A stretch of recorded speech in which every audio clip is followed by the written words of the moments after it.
life, brother. The Philadelphia Eagles are Super Bowl champions. Eagles fans everywhere, this is for you. Dallas fans don't know what these are. Gets it, Saquon Barkley. First down. Barkley. Oh! Saquon.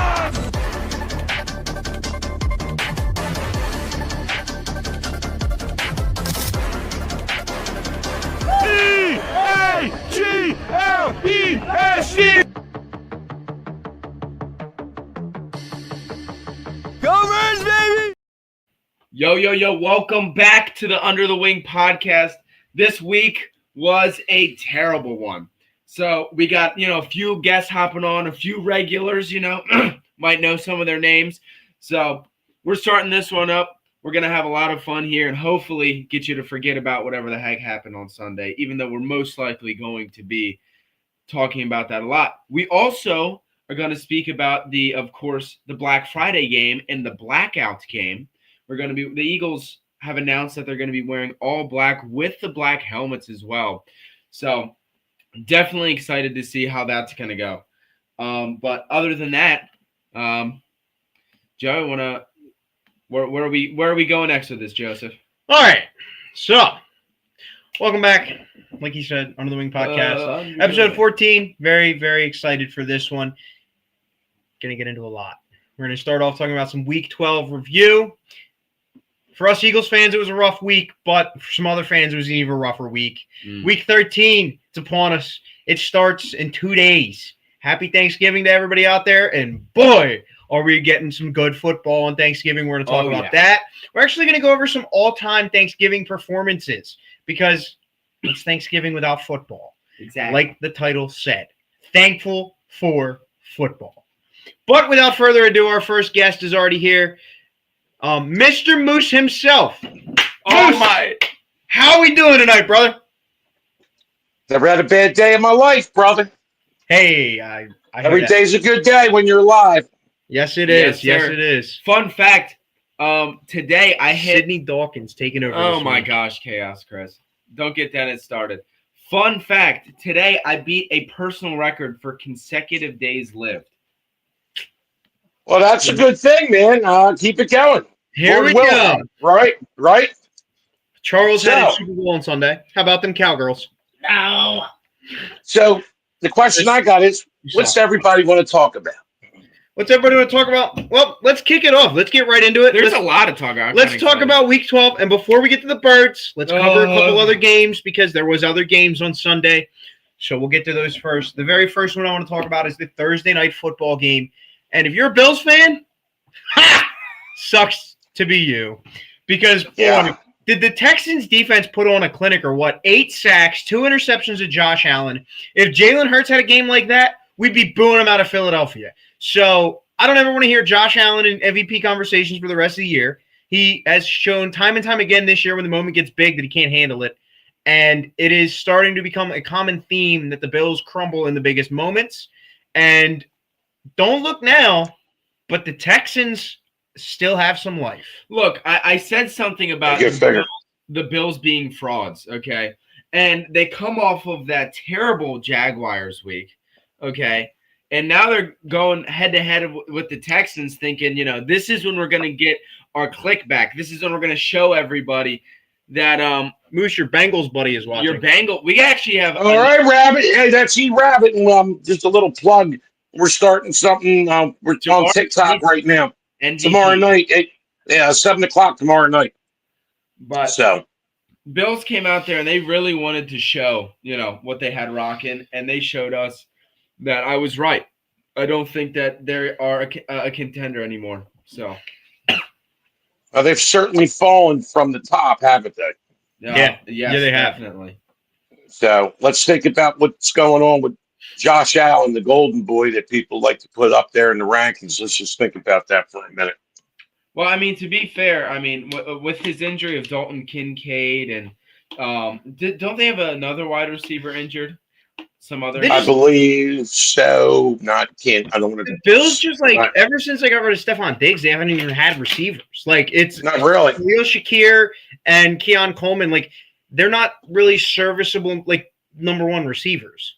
Yeah. Dalton Kincaid's been out for a while now, so Dawson Knox has really been his receiver one, and he's a tight end. Yeah. So you shut him down, you pretty much shut their offense down. I mean, James Cook can only do so much as well. Yeah, the Bills are in some trouble, and they got a big matchup later this week that we're going to talk about in a little bit. But the second game I want to talk about happened Sunday afternoon, and to our disappointment, the Kansas City Chiefs in overtime were able to beat the Indianapolis Colts in what was rather a good game. But unfortunately, for us all, the Chiefs won. So now the Chiefs are 6-5. They have a little bit of life still in their I don't know, season, I guess. But Yeah, in their existence. games behind the Broncos. I don't think they're going to catch them, especially after losing to them a couple weeks ago. I don't think they'll catch them. Yeah, like Chris said, Keon Coleman looked great last year. Now he doesn't even play. Charles, the Bengals fan, is saying Jonathan Taylor is overrated. Chase Brown is better. Oh, come on now. What, really? Come on. Look, the guy's having an excellent season. That's exactly. Come on. I don't know if that's exactly true. Dennis would love this guy. Okay. The Sydney brothers. You know what I mean? The Sydney Brown and Chase Brown twin connection there. Oh my goodness. Oh, jeez. But the Chiefs back on track. Are they back, or did they just get lucky? Who knows? Well, I guess I hate this. I hate to say this, but you can't count them out. I mean, never count out we wouldn't count out the birds, would we? When you're used to winning. Rabbit 5855 understands. He said Taylor is better, and Taylor's been playing way better this year. I'm sorry. Chase Brown Rabbit knows his stuff. He does know his stuff. He last year Chase Brown was really good, and I think Jonathan Taylor was quite injured quite often. But this year, the crown has to go to Jonathan Taylor. He's playing out of this world. I don't know we're conversating this as if it's in conversation.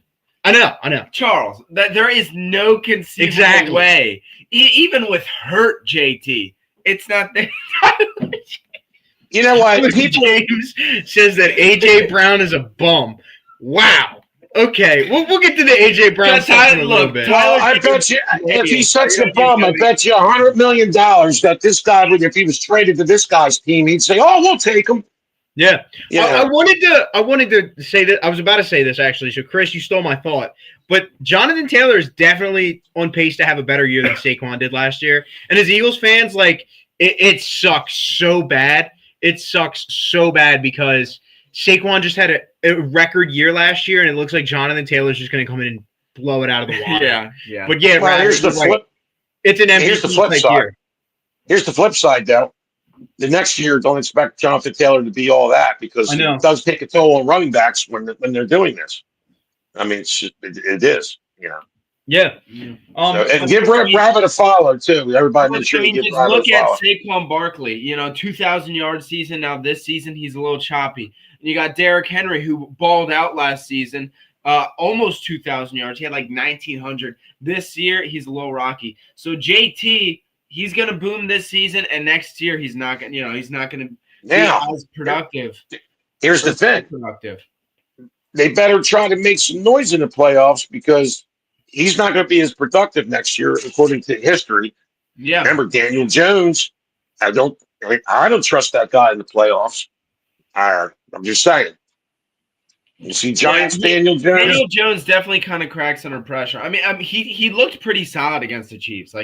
Definitely not bad. It's the best Daniel Jones I've ever seen, at least this season as a whole. I'm not saying that game. Right. And we could be wrong. It's just could have been a product of the lousy Giants coaching staff. Yeah. Which I'll have a comment on that later, too. Some things that I've heard.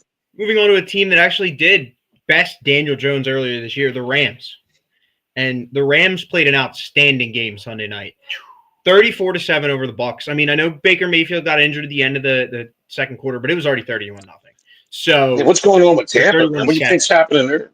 I mean, they're really slow. The Buccaneers, I think it's just a lot of injuries, and it's really not good. They lost Mike Evans. I think Egbuka might still be injured. I'm not sure. I believe so. Bucky Irving's been on and off like the injury list this year. I think Buka is projected to play now. Yeah, they're so banged up that it's like it's honestly it's what we've been expecting from the 49ers being so banged up. It's the 49ers but junior. The 49ers have played well, and the Buccaneers are suffering because of their injuries. Yeah, who thought freaking Mac Jones, the Jones brothers? Yeah. They're not actual brothers. Yeah, they put Purdy back in, and he threw 3 interceptions. They still, won. Yeah. I mean, kind of exposed the Panthers last night. It really is for not being that good of a team, despite their 6-6 record. I mean, they're an okay team, but they're not a good team. They're okay. They don't stink. They're not good. They're okay. The Panthers. Thinking Joe Burrow is going to be playing with bubble wrap around him against the Ravens. Yeah. What's up, Broad? How you doing tonight, brother? He's gonna need to be playing with bubble wrap. Oh my God. Now watch this happen. Watch Burrow come out and tear up the Ravens. Right? Watch the way this season's going. Watch. We know he don't can. Jamar Chase back off a suspension. Oh. Yeah, don't be surprised. Let's think about that. Let's look at it the way the season's been going. I just don't be surprised. Yeah. And then the Rams, on the other hand, put up that many points. I mean, so 27 offensively because they did have the pick 6. But the Rams offense, they've been unstoppable. I know we've kind of covered it the last few weeks. It's been the same question. Who is going to stop this Rams offense? Right now, Matthew Stafford, clear front runner for MVP at this point. You've got Devontae Adams going crazy. You've got Puka Nacua going crazy. Oh, my God. Who can stop that trio? And Kyren Williams. Yeah. So it's the whole squad. Well, here's my answer to that. The Philadelphia Eagles can. They did it once. So they can't say it can't be done again. Look, here's the issue, okay? I know the issues. Look, everybody knows that the defense can stop them, okay? But can the offense put points up? That's a question. Because, I mean, our defense is the best in the league. I mean, I don't think there's any defense that tops the way ours has been performing. Yeah. If we could get the offense at least playing at half mass, then we're taking down every team on our way to the Super Bowl. Defense wins championships. Let's just think about it. Just think about it. All the talent we have on that offense. Just think about it. Yes, the offensive line. I believe, and I'm sure everybody would agree with me, the offensive line is really the main issue. I'm keep Patullo out of it right now. Okay. The players got to make plays. The players got to play. But we'll talk about that later. Yeah. Well, other than that, it's time to talk about it. You know what we're talking about. Sunday. The Birds go up 21-0. Oh gosh. And it's like all is well. We're gonna smoke the Cowboys. We're gonna walk in there in our Kelly Greens, stomp all over them. And then the curse of the Kelly Greens or something. Who knows? Maybe it was whoever was there. I don't know. Somebody. It's our fault. It's our fault. It's our fault. It's our fault. I forgot. Our fault as fans. I forgot to wear my underpants. Yep. Forgot to wear the Lucky Eagles undies or something. Hey, I told you, dude. I told you about that. The offense went from like it. This is what it happened in the first game too. The Eagles on their first 3 drives went right down the field, scored touchdowns. And the first time they played the Cowboys, same thing. Right down the field, scored touchdowns, was perfect. Everything was good. And then all of this sudden, on that 4th drive, things just went completely like ballistically wrong. And it's insane because they looked so good. Now, granted, they weren't running the football that effectively, but the passing game was working.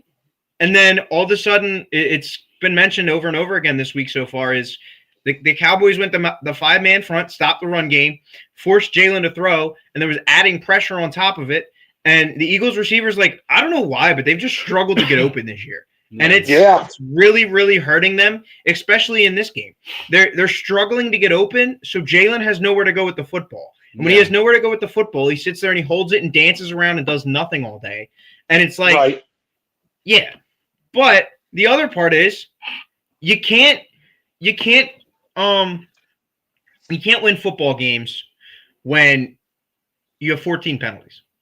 And that's so you're putting yourself behind the sticks. You're giving the other team better opportunities. Like what was it? The big pass interference called on Cooper DeJean, that set Dallas up for a touchdown. That can't happen. And there's other little mental errors. Why do we feel like on the 1 yard line? Yeah, a lot of these penalties that happened, there were some bad calls, and that's whatever. Yeah. But a lot of the penalties and turnovers of the Eagles were at the bad. I mean, the turnovers are always bad, but they were at the wrong time. Moose, somebody wants to know what the hot sauce is. It's the El Wingador Brands Champion Blend. I'm sorry, El Wingador Champions Blend Sauce. It's created by 5-time Philly Wing Bowl champion El Wingador Bill Simmons.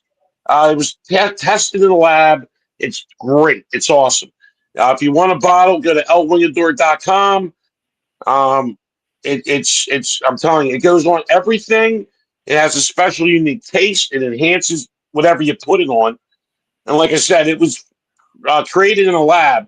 It's Bill's formula, and the lab tested it and did what they had to do, and it's freaking awesome. So they sell cases of it. They also have T-shirts. So you get El Wingador T-shirts, hats. But I recommend elwingador.com. It's damn good. I wouldn't lie to you. So you good there, Justin? No, I'm messing it all up right now. I don't know what I just did wrong. Technical difficulties. Hey, no big deal. No big deal. Chaos Chris can confirm El Wingador sauce is good. We appreciate it. And I want to go back to what James Cook up here said. If the O-line gives Barkley the hole he needs or blocks, we would still be number one. Yeah, who the heck is Berkeley? So the thing about that is he's had the opportunities. He just hasn't been able to. Hold on. Crap, I hit the wrong thing. Oh well. He hasn't had he's had the opportunities. He just hasn't been able to. Not even had the opportunities, to be honest. He's had not a healthy offensive line in front of him, and it's hurt him really badly. He's had Cam Jurgens injured. He's had Landon Dickerson playing through injury all year. They've got a new right guard in Tyler Steen. They've got a right tackle now in Fred Johnson that's not Lane Johnson. Lane Johnson, when he was in, isn't playing. So it's hurt them so badly because the offensive line last year was healthy. They were good to go. Everything was working, but this year it's not. Well, who were we missing on the offensive line that the Eagles should have kept? And maybe that was a little bit of a mistake. Kai Becton, but at the same time, Kai Becton's injured too. And like Jesse points out here, there's one game with the original offensive line that started the year has played together. One game. Yeah, that's tough, man. That's tough to overcome. I mean, the Eagles are known for having a great offensive line, and in my opinion, they've invested in the defense so much through the draft that I believe, and not to look ahead, this year's draft, they should probably start looking at replacements for Lane Johnson and start getting some guys in there so they're ready to step in, which they usually have done in the past. So, anyway, I don't want to put the cart before the horse. We still got business to take care of. Yeah. So, and it like Jesse said, I know last week we highlighted Tank Bigsby getting carries. It's not going to fix anything if the offensive line doesn't block, because even Tank Bigsby is going to get blocked behind the line. Yeah. And Chris said you got to run the ball out of the I formation. You can't just keep running it out of the shotgun because that's not a good recipe for success. You got to get creative, and that's one thing. It seems like our coordinator, not to put it all on him, of course, being fair, but he's the one that draws up the plays. Now, is he being creative and the players aren't executing? Like I said, I'm not in the locker room. I'm not in the coach's room. It's only the eye test that we see watching. Moose, what do you think about this? Chris said slapping the center seems to be giving away the snap count, and they jump it every time. Well, yeah, if it's on film and people study it, I mean, they say, hey, if somebody notices, the defensive coordinator says, we noticed, he's doing this and that, and obviously, maybe they shouldn't be doing that. Did they do that last year? I don't know. See, one thing you always should do, and I've heard other people say this, watch the lines. Don't watch where the ball goes, but watch the lines. Because we watch how the lines interact. It will tell you if the play is going to be. Yeah. So, maybe they shouldn't be doing that. If it's a problem. Moose, if you could replace the offensive coordinator with anybody else, like say Brian Dable, Doug Peterson, would you? Brian Gable, absolutely 150% no. Absolutely not. I know that certain coaches are better at being coordinators than head coaches. I do not want him. Absolutely not. Dougie P. Sorry, go ahead. No. Dougie P, maybe? Dougie P might be good. I would say Dougie P. Is Frank Reich out there? I mean, I wish. Yeah. Wait, honestly, he might be. Yeah, I would do. Frank Reich might be out there. Yeah. Now, how would Dougie P back? Do you think they should bring somebody in as an advisor this year? Like they did a couple years ago with Vic Fangio before he became the defensive coordinator? Well, as like a defensive advisor. You think potentially bring Doug Peterson or even Frank Wright in as just an advisor? Because you're not going to fire Patullo now. No. I would. So why not bring in Dougie P or Wright? Would Dougie P want to do that? I don't know what else he's doing right now. I heard people, they're kind of just throwing stuff together in their head. If something happens to Mike McDaniels with the Dolphins, is that somebody you would want to OC for the Eagles? You know what? Maybe he's a better. Yeah, he's a better OC in my opinion. Yeah. I mean, why not? I mean, it seems like when they go in-house, it's no bueno. It's no good.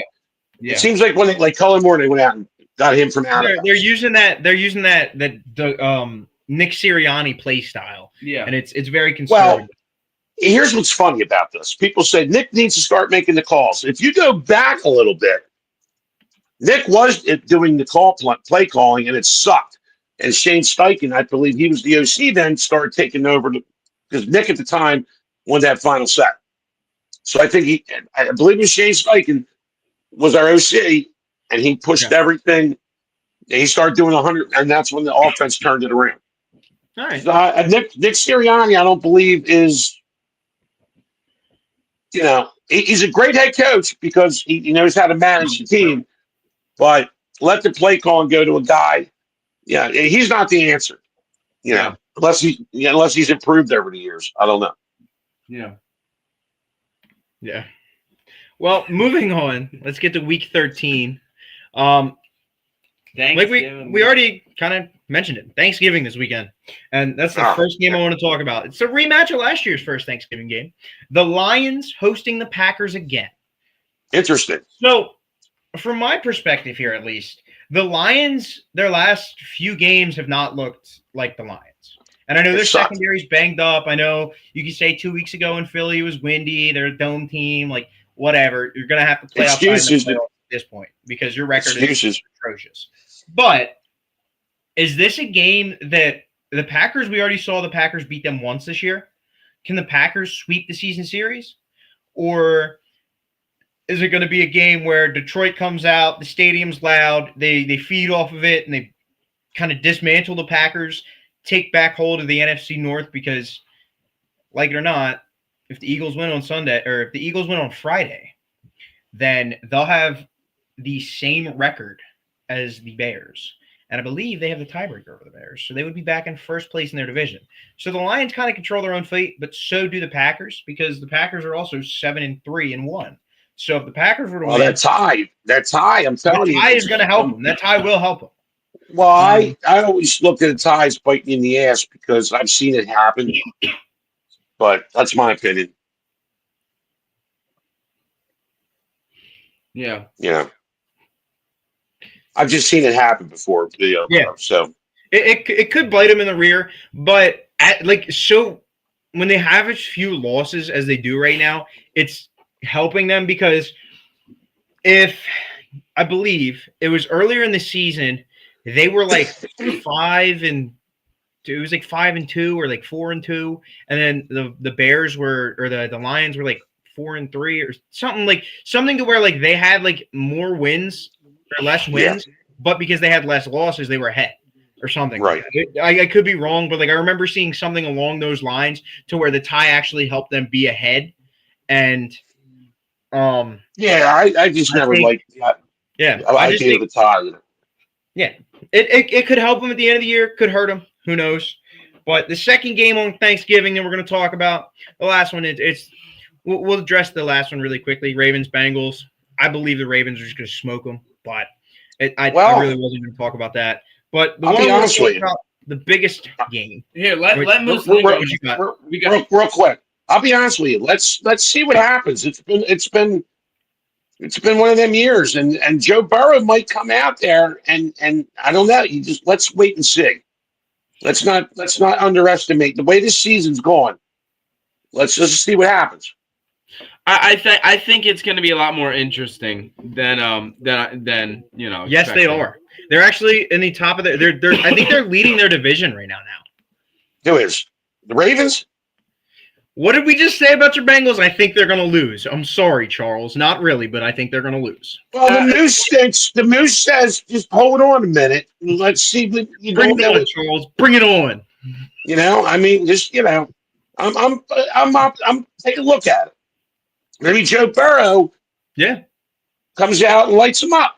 Maybe, you know, who knows? Look, we've seen it. We've seen it happen before. Joe Burrow could come out and surprise us all. Look, yeah, Charles, we don't know. The Moose is defending you, dude. So Moose likes you, Charles. I'm just saying right now. He said, "Go Bengals." Well, I'm not saying go Bengals. What I'm saying is just watch. Let's see what happens. We heard on Sunday at the watch party Moose's thoughts about those from Baltimore. Okay, so we know Moose is not a big Baltimore fan. Well, I don't like the town. Let's put it that way. But we're not going to go into that. I'm trying not to rip anything right now. I'm trying to be nice. You're not a big Baltimore fan. But no, let's move on to the middle game, the big game on Sunday or Thursday. The game that we all sit down at dinner and we're all sitting there. Well, depends when you eat dinner, because some people eat it like some people just do a Thanksgiving lunch at like 1:00. And you'd see, like, you know, the Lions game. Some people 2-3 o'clock. 2-3 o'clock. You know, some folks like to wait till like 4 o'clock to eat, and that's when the big afternoon game comes on.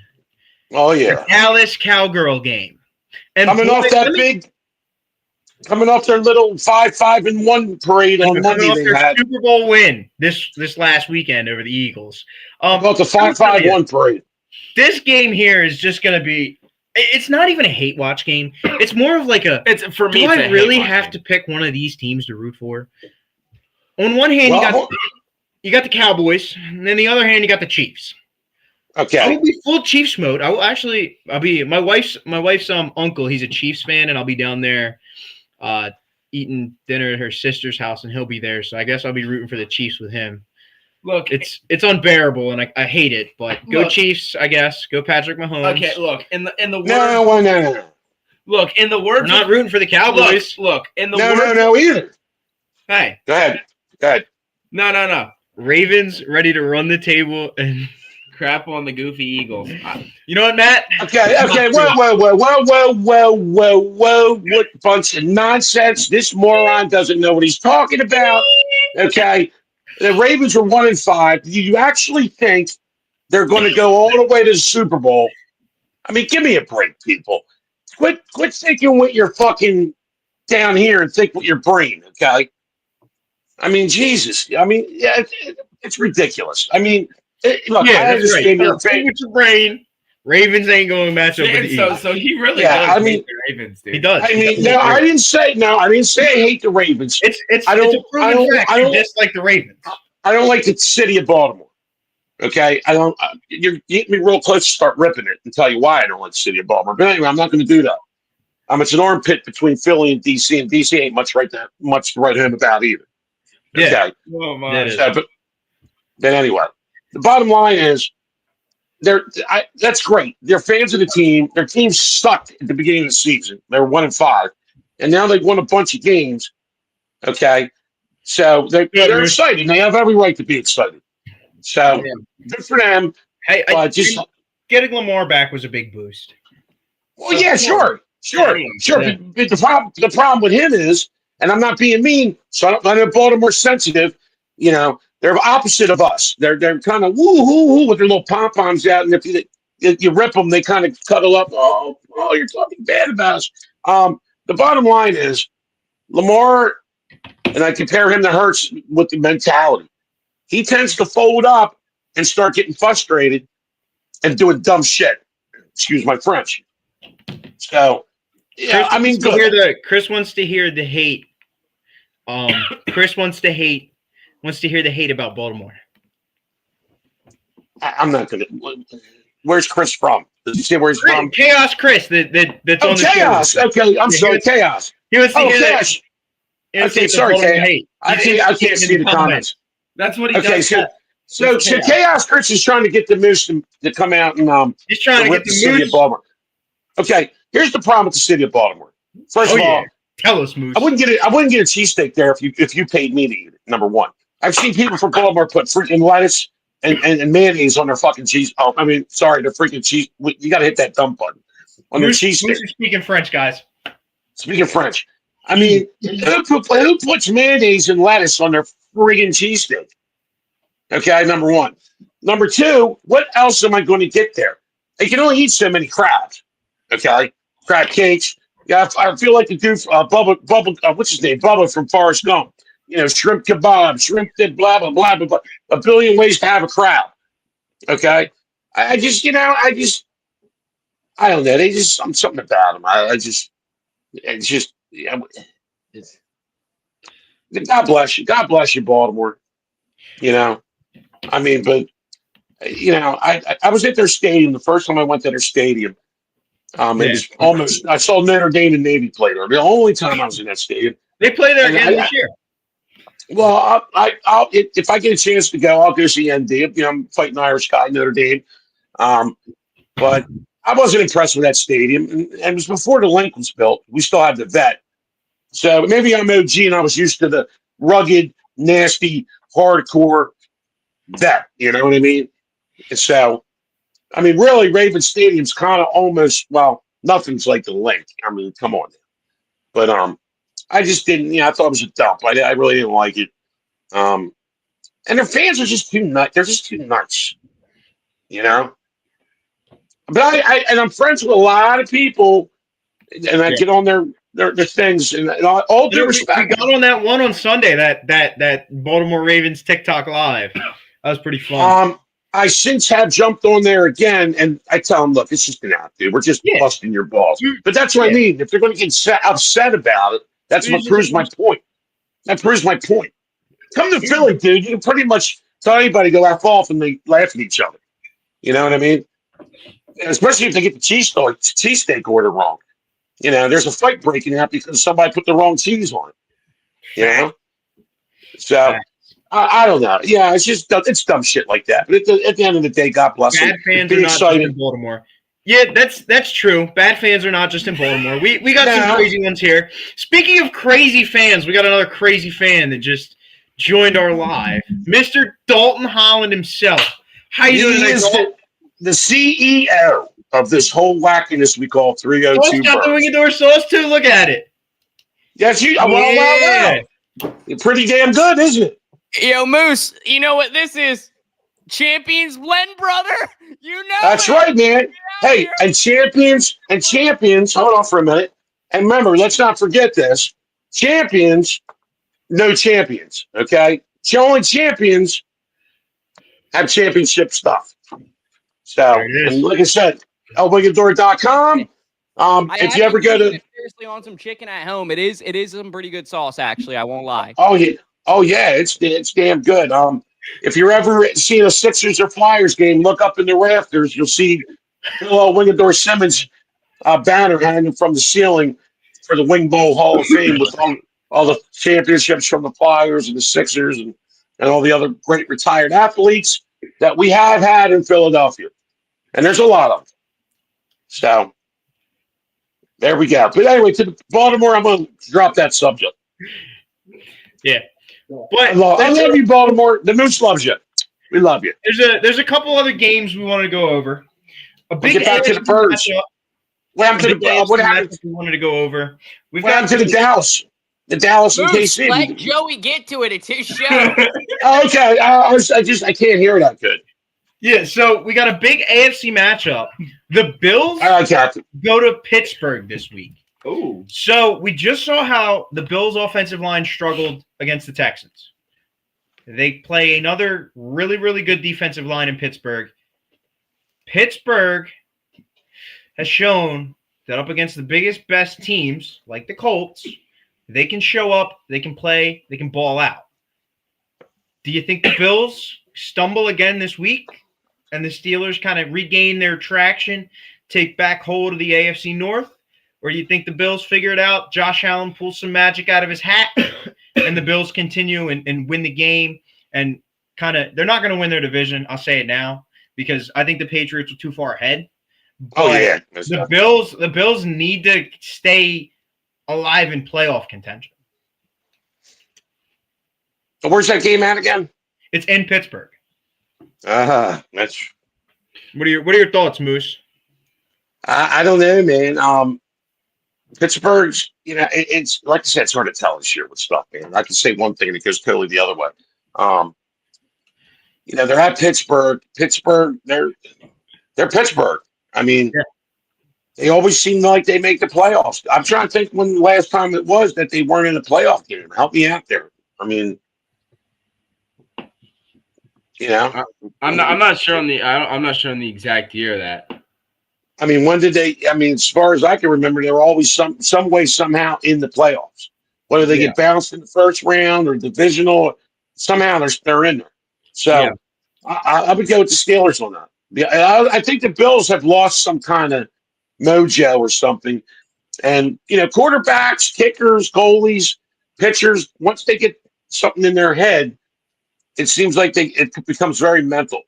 Yeah. And so Patrick said 2016, so almost 10 years. What does Dalt think about the Bills Steelers this weekend? What a shit show. I mean, if you want to talk about two franchises that need to get it together, let's talk about the Bills and the Steelers, right? I feel like the Steelers just can't get their shit together, and I feel like the Bills struggle too. The Bills have been up and down and left and right, and they're not the Buffalo Bills that we know from before. But, man, the Steelers are pissing a lot of people off. I'm going to go Bills in this game, though. Really? I just feel like the Bills have got to bounce back. I feel like Josh Allen has a lot to prove. They aren't the same team that they were. And I just think that they're going to get a better head on their shoulders this week and come out with a W. At least I hope. Because, man, nothing pisses me off like Pittsburgh. I mean, Pittsburgh fans, I feel like, are good people. It's just the Steelers in itself piss me off. I don't know why. I just don't like the team. I never have. Nothing against Steelers fans. Love a lot of Steelers fans, actually. I think Steelers Troy's a good guy. But, yeah, Troy's a good dude. That's a good point. Yeah, he's a good dude. Yeah, that's right. But, yeah, the Steelers definitely have got to get their shit together because, they have been, good, but I don't know that they have any direction, if that makes any sense. Like, they're not going anywhere. They're going to be like the Steelers a couple years ago that were that 10-1 team or whatever, the best team in football, and then they lose first round of the playoffs. Not to say that we're that much better either right now. We've got our own fair share of issues. Well, Dog, let me ask you this. Mike Tomlin, the Steelers, I mean, in my lifetime, they've only had 3 head coaches. Chuck Noll, Tower, and now Tomlin. So how long do they keep this head coach? Do you think? Until that's an easy answer. Here, I'll give myself some hang time. Until Mike Tomlin goes below 9-8, they are going to keep him around because he has never went below 9-8, which is actually kind of crazy when you think about it. And that's probably why the Steelers have coaches like the Packers have QBs, if that makes any sense. Like the Packers have probably had 3 or 4 QBs throughout your lifetime too. And, that's just crazy to think about because that's such a well-ran franchise and organization. Same with the Steelers. I don't see the Steelers having any reason to take away Mike Tomlin. I still think even with the shitty team, he's one of the best coaches in football. It's just a matter of when are the Steelers actually going to draft a Pro Bowl caliber wide receiver, or running back or QB, that can be an MVP caliber player. Because when they do, I think if Tomlin's still coaching, the Steelers are a scary team. He is a Super Bowl champion. Right. Yeah. And Aaron Rodgers is I would look at him as like kind of a rental for a year or so because he is getting up there in age. So they definitely got to draft a future franchise quarterback. Yeah. Look, when we're debating on, who's winning this game or whatever, I can't help but compare the Steelers to the Texans. The Texans are a fairly high caliber team. And they didn't even have CJ Stroud.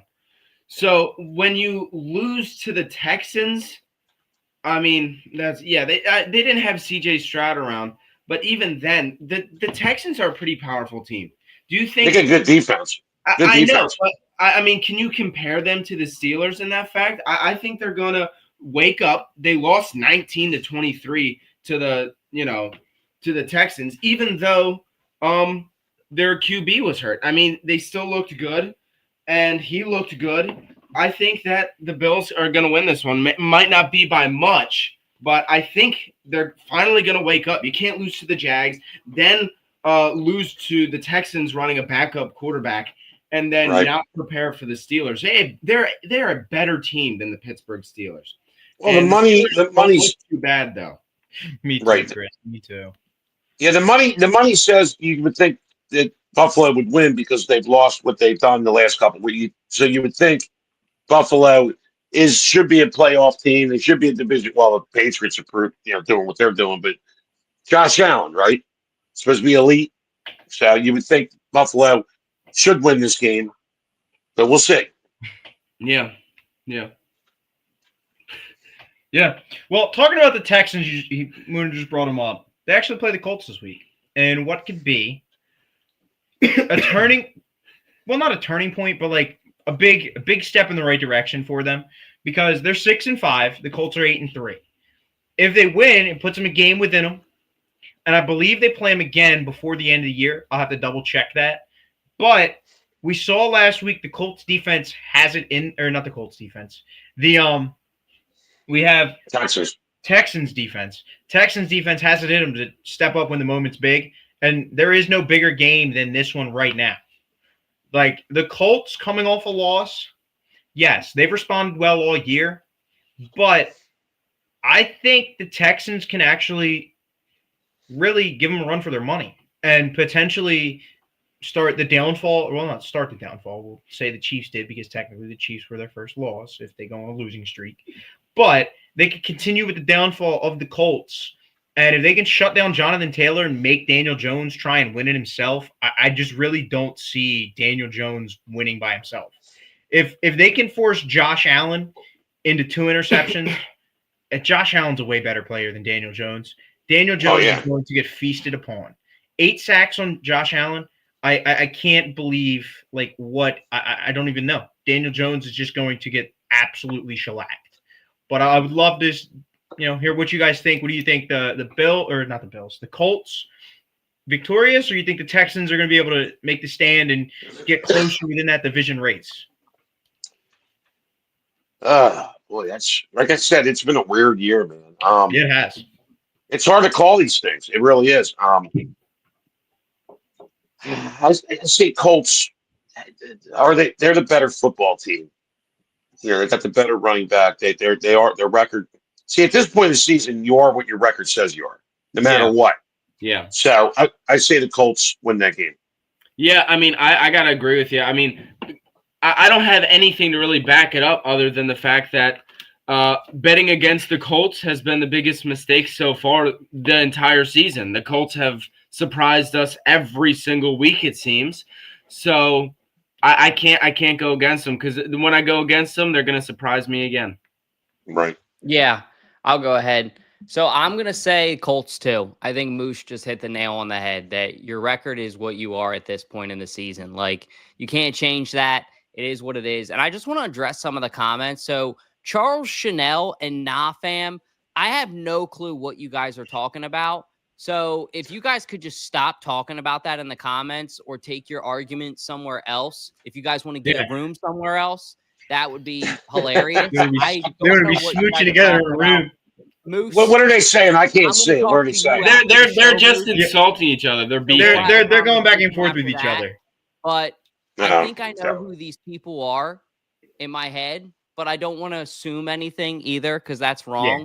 But we have nothing to do with Moose. He's his own person. He just comes on this show as a guest. Okay. We are not affiliated with him in any way. He just is his own person that comes on Under the Wing from time to time. So I would like to address that. But back to the topic. If anybody's going to dethrone the Colts, because, they're pretty much that team right now. They are what they are. And their owner's doing such a great job. Like, she's exceptional. I really got to give her credit. Carly, what's their last name? Ursay. Ursay. Yeah, Jim Ursay's daughter. Holy crap. Yeah. If you want to talk about an organized owner that has their shit together in the NFL, Jerry Jones, get out the notepad, buddy. Take some fucking notes because she's doing a great job. She's exactly what an owner should be in the NFL. She's dedicated. She has her shit together. So you can't knock somebody like that. Somebody that's busting ass, somebody that's hardworking, you can't knock.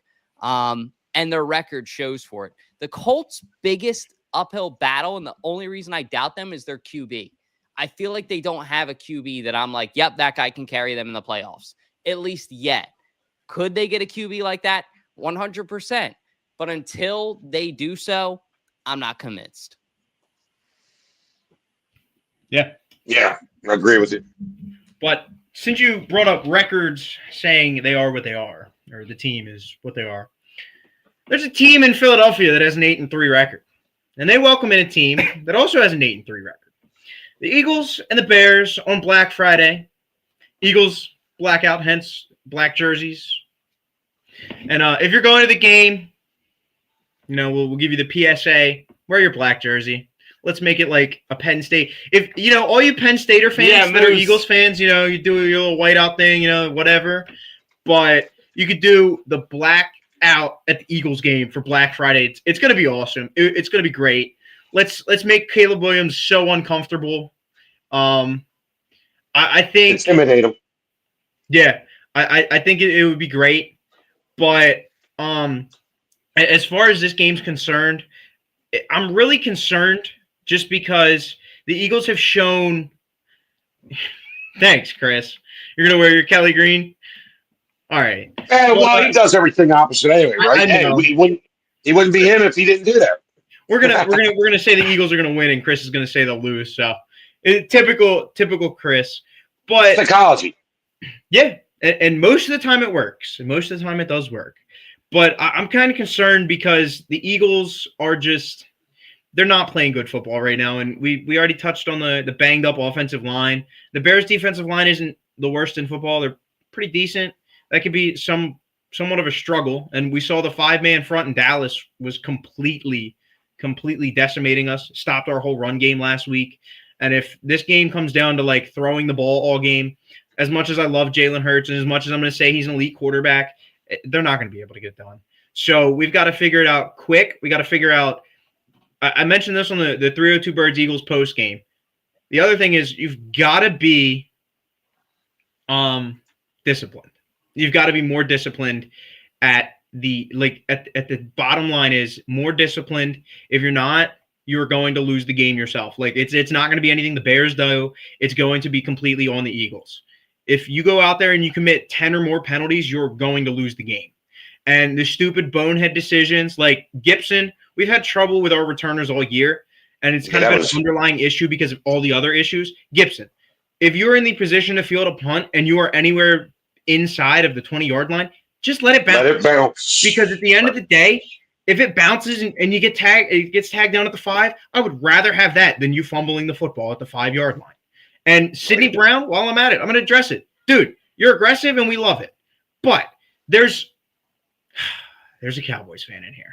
A Cowboys podcast. Oh my gosh. But Sidney Brown is just way too aggressive when it comes to punt coverage. And it's every week is a 15-yard penalty. And I'm not trying to demean the guy as like he's bad character or anything like that. I'm just saying discipline is something that it's not taught. Like you just got to know like when to be smart and not make dumb boneheaded decisions. And it seems like every week he makes a special teams bonehead decision that ends up costing the team.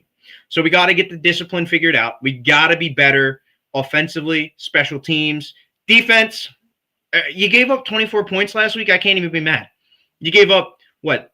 10, 9, 19 the 2 weeks prior, so combined. So I think it's time that, you know, the offense steps up and helps the defense out. Yeah, absolutely correct. That was a boneheaded move.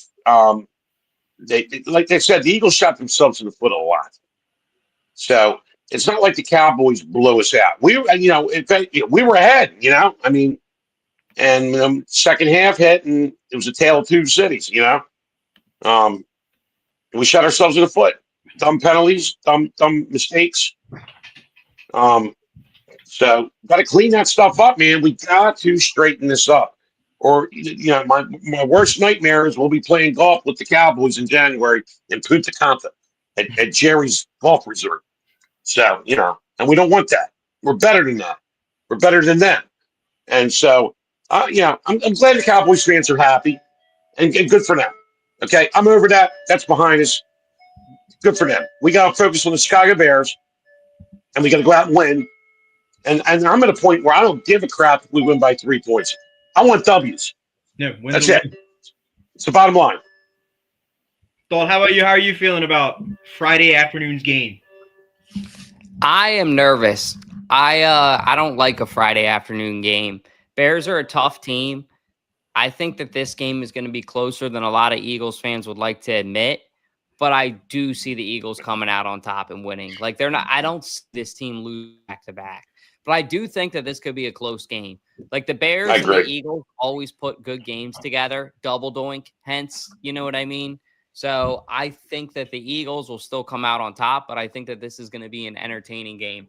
I also think, believe it or not, I think that this could be a huge game for Saquon Barkley. And I feel like I say that every week, but I'm just waiting for a game for him to really bust through. And I could see Black Friday being that day. So stay tuned for that. Black Friday, black uniforms. That's right. Wear really your black. Cool. Big game. Yeah, wear your black. Get ready. But I'm actually going to hop off because I got to go get some food. But Joey, for you guys in your show. Appreciate you guys. We appreciate it, brother. You guys are doing a good job. See you. And, see you guys later. Peace. All right, Dalt. Peace out. Yeah. So moving on. That's pretty much all we got for week 13. Gonna wrap it up really quickly. Well, not really quickly. Got a little bit more to go over. I'll give you my bold take. Eagles fans are not gonna like it, but after what I've seen, after further review, I think that I'm ready to proclaim the Eagles are not going to win the NFC this year, unfortunately. And I know it's sad to hear, but I really do believe that the Rams are going to be coming out of the NFC when it's all said and done. And I think the Rams are going to run the NFC. And I think we're not going to know until later on in the year, until the season's over. But if the Rams win the Super Bowl this year, Matthew Stafford's retiring, Devontae Adams is retiring. So I think it's their last dance, basically. But I think it really is the Rams' time to shine right now. I think the Eagles are playing just mediocre football, and you're right. It's time for the Rams to step up and take advantage while they can. They're the number 1 seed in the NFC now, 9-2. I see nothing but home field advantage for them in the playoffs.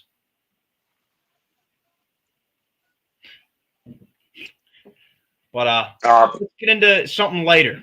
Some Turkey Day classics. What you got? I was going to say, I like your input on that.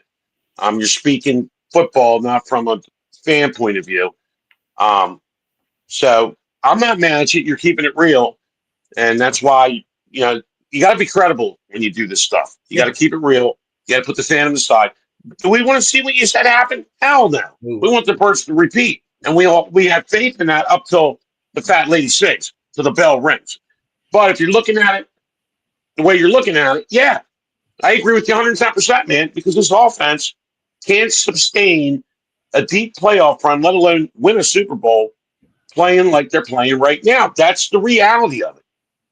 So I got people hating on me already. So you think I give a shit if anybody else hates on me? I'm keeping it real, folks. And I'm Eagles through and through, dude. So yeah, and you know, it's the way it is. But we're there every week. We're supporting the team, and yeah, right now in my mind, we're going to repeat. But the reality is what you said. So, but go Birds for life. Go for it, fellas. Got some Turkey Day classics. Some all-time Turkey Day performances I kind of wrote down, want to go over. This first one, Eagles fans, you thought I was stinging you. Wait till I give you this one. So who remembers back in 2015? I remember this one. The Chip Kelly era. Way back when. The unforgettable, like want to forget it, but you can't, want to bleach your brain because it's that bad. Calvin Johnson against the Eagles on Thanksgiving. 8 receptions, 93 yards, 3 touchdowns. I think it was Kerry Williams or Nolan Carroll, one of them idiots, getting mossed over and over again. The Lions blow out the Eagles 45-14. Woo! Oh, yeah. I capture that memory. That's the night I threw the like Paulie and Rocky. I threw the turkey out the back door into the alleyway. That was a good one. Yeah, but one that you guys will love. The year before that, actually, and this one I lighten the mood up because Cowboys week and we just lost. We were down in Dallas in 2014 for Thanksgiving. Our boy LaShawn Shady McCoy, 159 rushing yards, a touchdown, and the Eagles dominated Dallas 33-10. What a game that was! That was a beautiful game. I remember that one too. Whew. Beautiful. That one made me go, you know what? The Eagles should play on Thanksgiving every year. And then the very next year they did, and they got blown out. So maybe it was good. But have you ever heard the story of like what happened after that game? After the blowout game? Yeah, after the Eagles-Cowboys game on Thanksgiving.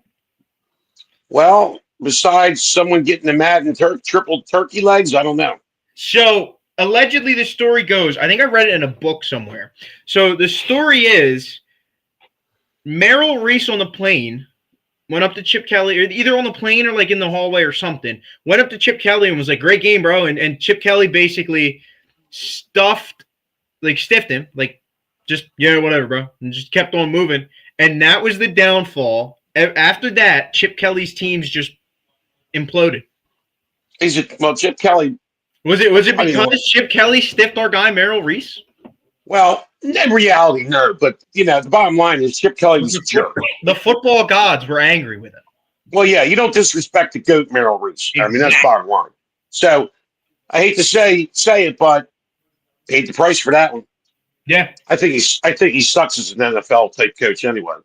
I don't like the guy. He got fired as an offensive coordinator by the Raiders. Yeah, what's that time? Go back to college. Him coming to Philly in a couple weeks, but yeah, that's all right. He can stay wherever he's at, wherever he freaking lives. Yeah, his couch. Yeah, and back to 2015, another game, and boy, this game, I love this game.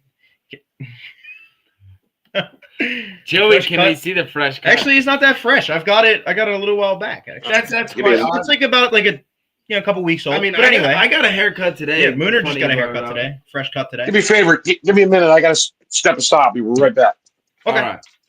But back in 2015, I remember this game, like even more than these Eagles games. I remember this game because the Panthers, it was that 2015, that 2015 game.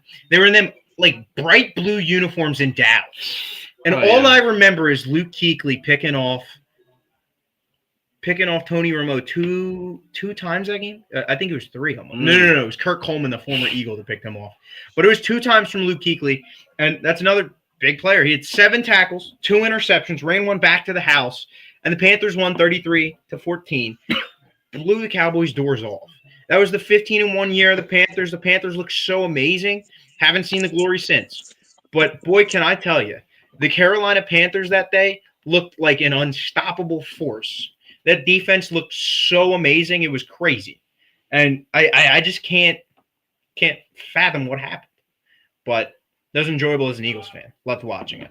But moving on, this one the Moose might know more. So I had to look a couple of these up online because some of them I didn't know. I didn't want to just use, I didn't want to use, like the same, like, oh, well, these are games that I saw, the only games I saw as a kid. We've got in 1989, Moose, you might know more about this than me. Troy Aikman's first ever Thanksgiving game. The Beautiful Eagles day. defense dominated. 191 total yards allowed, 3 interceptions, 2 forced fumbles, 2 sacks. The Eagles pitch a shutout. Oh, you're not talking about that game. There's another one. 0 in Dallas. Right.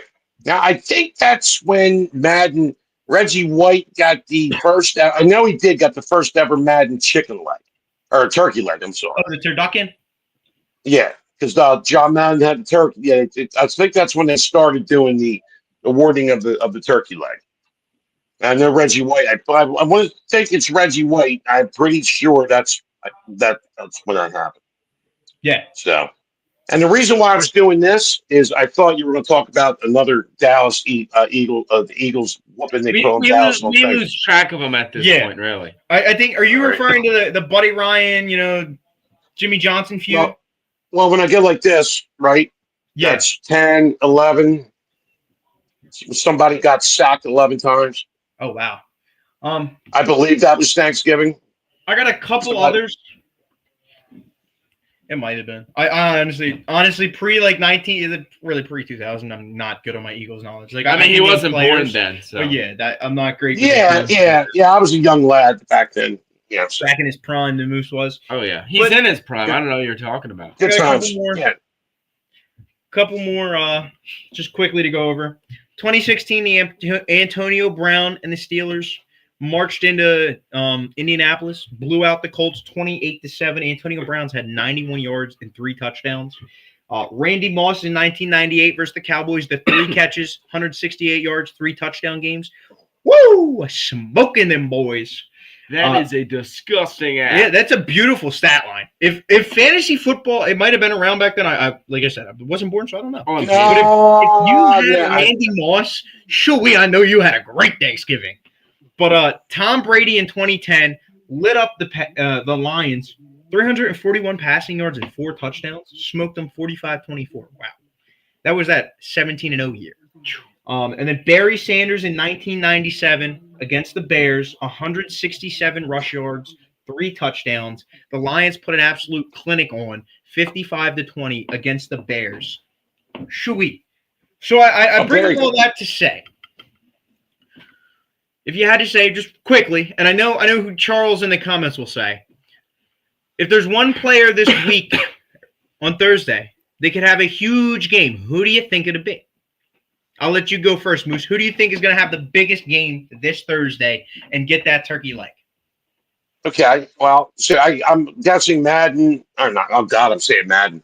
They got me back in time. I'm guessing, does Fox still do that? I can't remember. Do they still, I know Fox does. I think NBC does as well, and I think they all do. They all do it. Well, Fox started that with John Madden. Oh, actually, CBS. I'm sorry, CBS, because that's when Madden Summerall wrote before Fox got that. Yeah. So who's going to have the biggest game? Well, you got the stinking Cowboys and the Chefs. You got the Detroit and Green Bay, and then the Ravens at night against the Bengals. So let me see here. Who's going to get the leg? Okay. Well, I'm not sure. That Cowboys Chiefs game. I hope they tie, actually.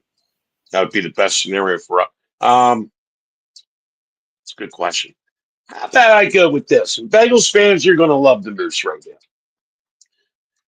Joe Burrow come out, surprised everybody, and say, hey, this is why I get paid the big bucks. This is why I'm the franchise in Cincinnati.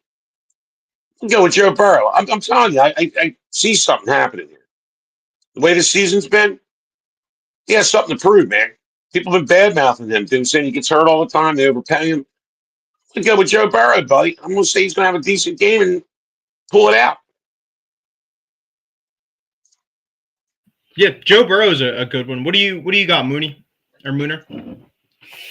Who you got?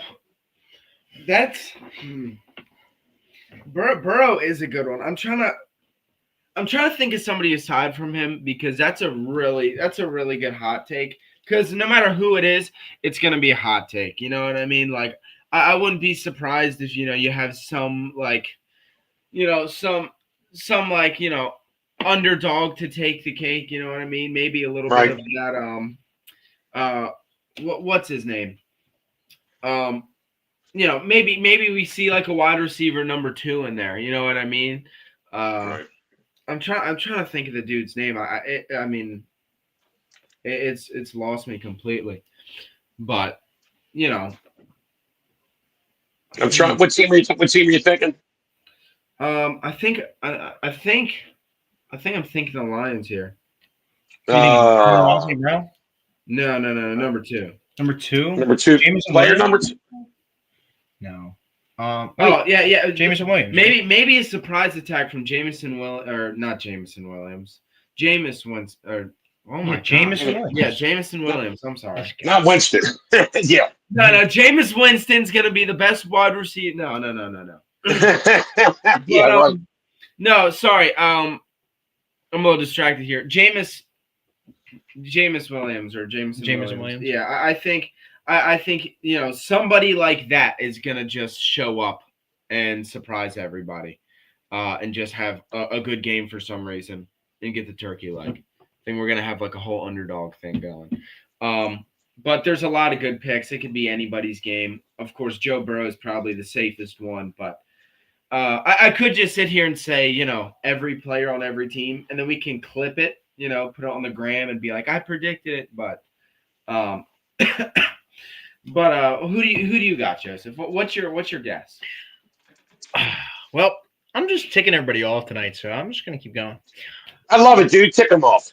Oh yeah, dude. Controversy creates cash. I hate to No. say. No. You guys know where I'm going with it. I might not like you for saying this now. He just balled out this week. He's going to do it again. George Pickens is going to have himself a game on Thursday. Even if they lose, George Pickens will have himself a game. And I really do think that George Pickens, he has found himself a real home in Dallas. And his connection with Dak is special. CD drops the ball, Lamb isn't doing anything. And George Pickens has to establish himself as the receiver one. He has. And I really think he could have a big game. I think he could have one of those 3, maybe even, we'll say 2 touchdown game. I don't think they'll win, but I think he could have a 2 touchdown game. And I think he could make it really, really big for himself. 120, 130 yards, 2 touchdowns, have a big game. No one said the Cowboys had to win. But I really do. For Todd. Yeah, a tie would be great. Another one, 5-5-2 would be amazing. As my old man says, rooting for injuries. Rooting for injuries. No. Hold on. You never, ever, no matter how much you can't stand a team, never root for injuries. That's so karma will come back and bite you in the ass for saying them. Yes. That's just plain ignorant. Yeah. You don't do that. Yeah. Okay, you do not wish that. And I know there's jokers out there that say that. And I know I could count at least a couple on my hand. And that's called a loser move. That's called an ignorant move. And karma will bite you in the ass. Yeah. And you know who I'm talking to. You know who I'm freaking talking to. Yeah. So never wish that.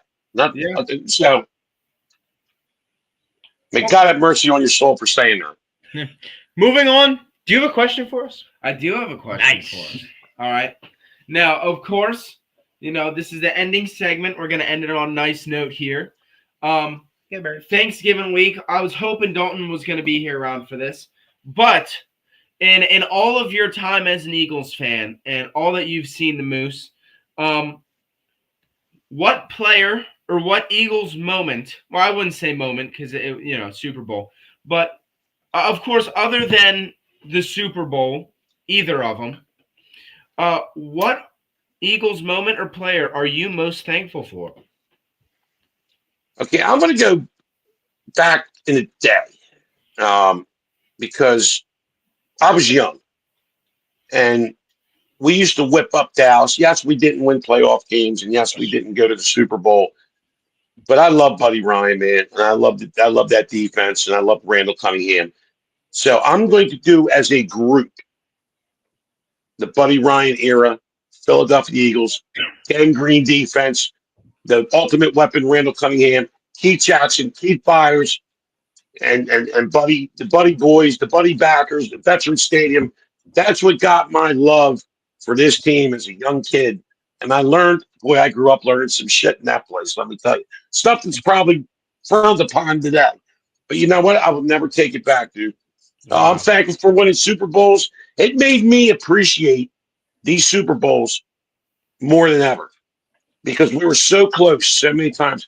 And those teams could have did something, you know. Yeah. And look, the Cowboys, we had their number, man. They didn't like coming to the vet. Not many teams did. But that's right here, man. That's right here. Yeah. Now, so I'm thankful for that. Yeah. Now with you, Joey, of course, what moment or player are you most thankful for as an Eagles fan? I'm most thankful for, well, I'll say this. I'm most thankful for 2013 Nick Foles, okay? Yes, 2017 Nick Foles won us a Super Bowl, but I'm thankful for 2013 Nick Foles, and this is why. I was a young kid, probably, 9 years old, and the Eagles, they were all right, you know, middle of the pack team.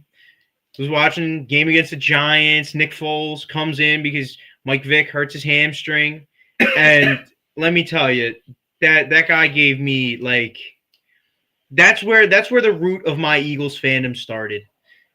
It Nick Foles really he injected it into my veins because the 27 touchdowns, 2 interceptions, that whole, I don't know, it was 10, 11 games he played that year. But it was just so magical, and I was mesmerized by the greatness he was displaying.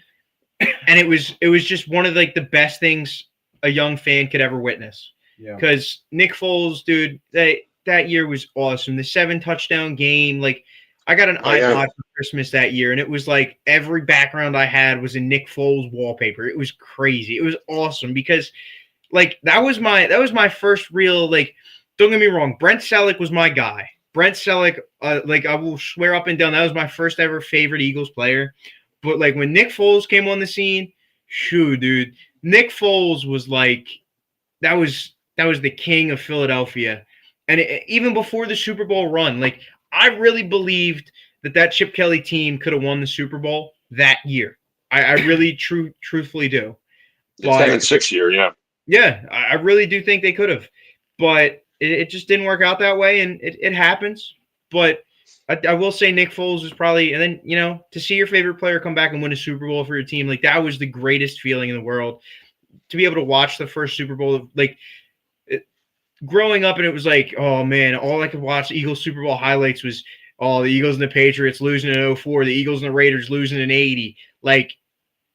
That experiencing that Super Bowl in 2017 and just absolutely blow for blow with the Patriots. Nick Foles was dominant that game. Watching the NFC Championship game, it was just magical. And he will always forever hold a special place in my heart as a Philadelphia Eagles legend. Yeah. There's a statue of him out front, you know? Now, look, okay, you guys both kind of caught my drift here. I was going to do the exact same thing.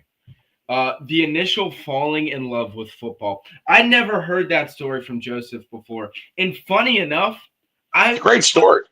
Funny enough, I am going to say, and beforehand, I was also going to say Nick Foles as well.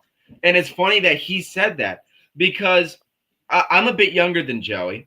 The only memory I really had of football with Brent Selleck would be him crushing me in Madden, and me getting angry and unplugging the TV. That's really all I remember from football. I didn't pay much attention to it, but when I started paying attention to football, we got a young rookie by the name of Carson Wentz, and I was actually at his preseason debut. I was there live, and that's when I fell in love with football, and it was seeing the way that Nick Foles carried the team after that. And I am extremely thankful for Nick Foles. I mean, he turned the whole look of this organization around. For some reason, that year we won the Super Bowl for the first time. We caught lightning in a bottle. We had a bunch of old heads, as the youngins say, a bunch of old heads everywhere on the team, and especially when we had Nick Foles at the helm. Jay Ajayi and LeGarrette Blount, and Darren Sproles was hurt that season, but I'm very thankful for Nick Foles because he just like Joey, which I did not know, which kind of cool to me now.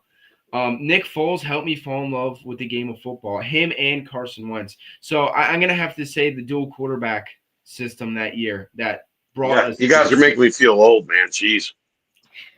Oh man. But I had to wait a hell of a lot longer than you guys to get that championship. That's what I'm saying. Imagine how much more special it would be for you. I mean, after man, however many years watching. I'll tell you what, man, it was surreal. Yeah, 2017 was surreal. When Carson got hurt in LA, I said, "Oh, here we go. Typical, like seen this before with Randall Cunningham, Bryce Pop. When that season started and he got hurt, I said, "Oh, here we go. The gods hate us. The gods." And then Nick Foles stepped in, and boom, they did their thing. It was destiny. And I'm thankful for Nick Foles. I'm thankful for that Super Bowl. I'm thankful to Howie Roseman. I'm thankful to Mr. Lurie for buying the team off of Norman Brayman, who was the worst. If you talk about bad owners, they call him the guy from, as Buddy Ryan would say, the guy from France. He just was in it for the money. He didn't care less. So, thank you, Philadelphia Eagles. Win or lose, you're always there each and every week for my last 51 years on this planet. Yeah. It's the most. Just think about it. Are you dedicated to anything more? What's all for you every year? You know what I mean? And it shows just how loyal and dedicated a person you are through good times and bad. Yeah. And it's great how you guys said stuff from when you were younger, because that's what I said, because it's an impression when you're young. Yeah. And it's amazing, and when you're up there at a game, your first game as a kid, I went with my uncle a lot. My uncle would take me a lot. We were tight like that. I went to so many games at Veterans Stadium, seen the bad, seen the good, seen some stuff up in that 700 level, man. You guys just don't even know. I mean, but as a kid, it was just great, So, it's thankful, man, no matter what, always chin up and just look around sometimes, when life's hitting you, you're thankful for what you're surrounded by, Yeah. That's, I'm being for real. I'm being serious. Definitely. Yeah. Well, Moose, before we go, do you got anything, tell the people where to follow you? Anything you want to give a shout out to or anything like that? Well, of course, I got the El Wingador brand sauce. It is good, and I promote it and talk about it because Bill's a great friend of mine, and sauce is excellent. I do competitive eating, so February 6th, hopefully I got that right. The Friday before Super Bowl, you got wing pole, not to confuse with bowl, and cheerleaders.